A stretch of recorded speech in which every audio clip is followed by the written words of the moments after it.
नमस्कार, रेशूज किचनमध्ये आपल्या सर्वांचे खूप खूप मनापासून स्वागत।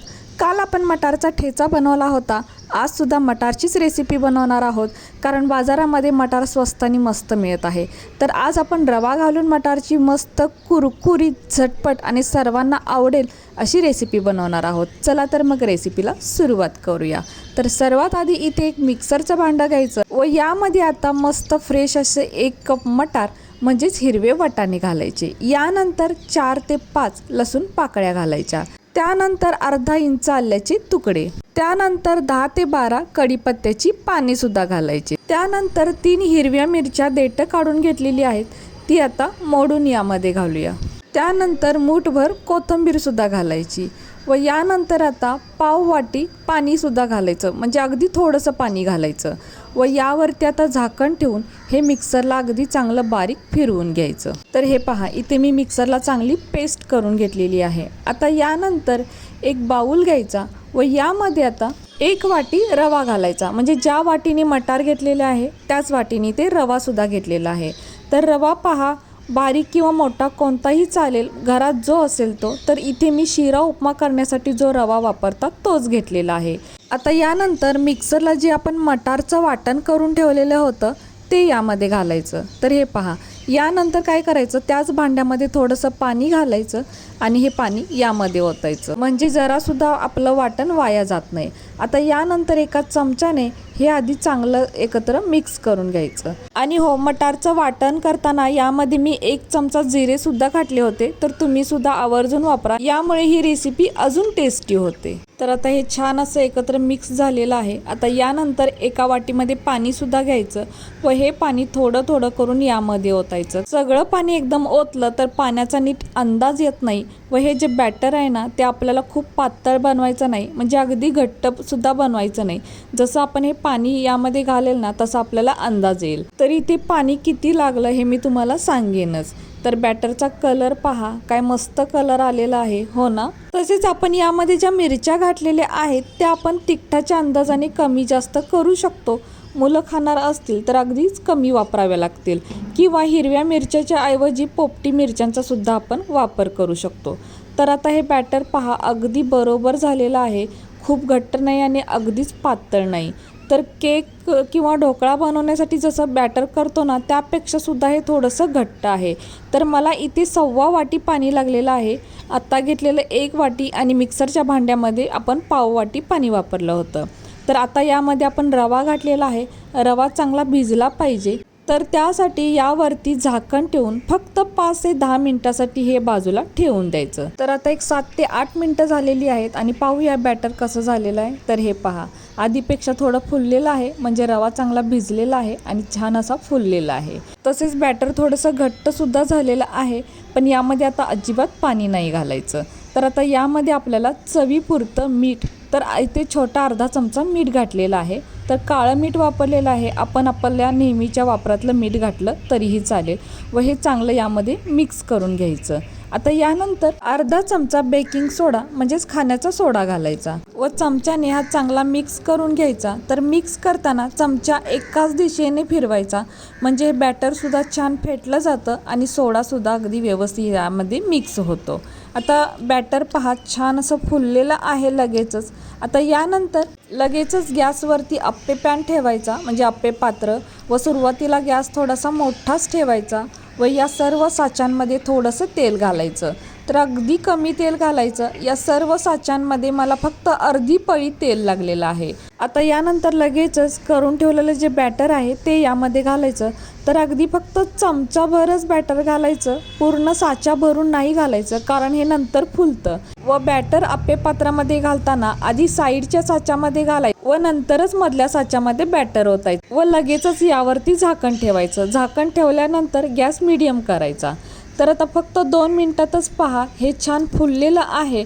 तर अजून 1 मिनिटभर असंच ठेवायचं व 1 मिनिटभरानंतर हे आपण झाकण काढायचं व जे मधले अप्पे आहेत ना, ते पलटून घ्यायचे। तर हे पहा, सर्वात आधी मधले अप्पे तयार होतात, पण साईडचे मात्र अजून तेवढे तयार नसतात, मी दाखवेनच। तर हे पहा, अजून त्याला तितका कलर सुद्धा आलेला नाही। जर मधले अप्पे परतले नाहीत तर ते करपतात, म्हणून हे पलटून घ्यायचे। तर आता यावरती पुन्हा आपल्याला झाकण ठेवायचं आहे आणि फक्त 1 मिनिट भरानंतरच साईडचे आप्पेसुद्धा लगेच तयार होतात. तर आता 1 मिनिटभर झालेलं आहे. आता झाकण काढून हे साईडचे आप्पे आपण चेक करूया. तर हे पहा, छान असे तयार झालेले आहेत एका साईडने. तर लगेचच आपण हे पलटून घ्यायचं. तर कलर पहा, आप्प्यांना किती मस्त कलर आलेला आहे. आता सर्व आप्पे आपण पलटून घेतलेले आहेत. आता यानंतर 1 मिनिट भरानंतर हे जे मधले आप्पे आहेत ना ते तयार होतात, कारण मधले आप्पे लगेचच तयार होतात. तर हे पहा, मस्त फुललेले आहेत आणि दोन्ही साईडनं अगदी छान तयार झालेले आहेत. तर आता हे आपण एका प्लेटमध्ये काढून घेऊयात. पण साईडचे जे आप्पे असतात ना ते अजून तयार झालेले नसतात दुसऱ्या साईडने सुद्धा. तर ते सुद्धा अजून 1 मिनिट भरानंतर आपल्याला काढून घ्यायचे आहेत. तर आता 1 मिनिट भरानंतर आपण चेक करूया. तर हे पहा, अगदी मस्त तयार झालेले आहेत. दोन्ही साईडने सुद्धा छान भाजून घ्यायचे. यापेक्षा जर आपल्याला जास्त अजून भाजलेले आवडत असतील तर अजून 1 मिनिटभर आपण असंच ठेवायचं आणि दोन्ही साईडने अगदी मस्त कुरकुरीत होईपर्यंत हे भाजून घ्यायचे. तर आता सर्व आप्पे एका प्लेटमध्ये काढून घेतलेत. यानंतर आपण जे उरलेलं मिश्रण आहे ते सुद्धा आता आप्पे पात्रामध्ये टाकूयात. तर सर्वात आधी थेंब ते 2 थेंबच तेल आपल्याला प्रत्येक साच्यामध्ये टाकायचं आहे व लगेचच हे बॅटर सुद्धा आप्पे पात्रामध्ये टाकायचं. तर बरोबर 2 फेरे आपले झालेले आहेत आणि बॅटर सुद्धा पहा पूर्ण संपलेलं आहे, म्हणजे अगदी परफेक्ट प्रमाण झालेलं आहे.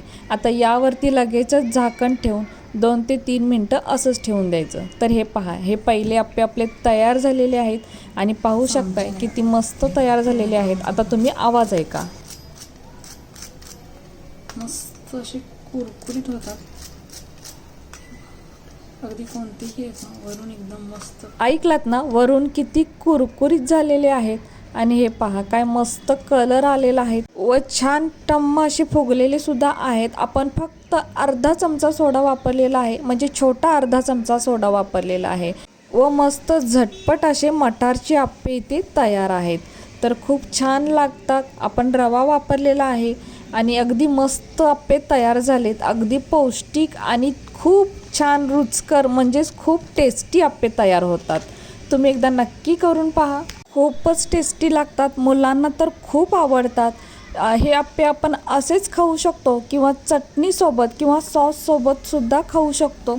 आणि फक्त 1 वाटी मटार व 1 वाटी रवापासून जवळपास इथे 24 आप्पे तयार झालेले आहेत. तर झटपट पोटभरीचा नाश्ता इथे तयार होतो. सकाळच्या घाई गडबडीत आपण हा नाश्ता नक्कीच तयार करू शकतो. आता इथे मी एका प्लेटमध्ये सॉस घेतलेला आहे व हे आप्पेसुद्धा ठेवलेले आहेत आणि बघू शकताय काय मस्त दिसतं. वा, आता आपण 1 आप्पे इथं टेस्ट करून पाहूया.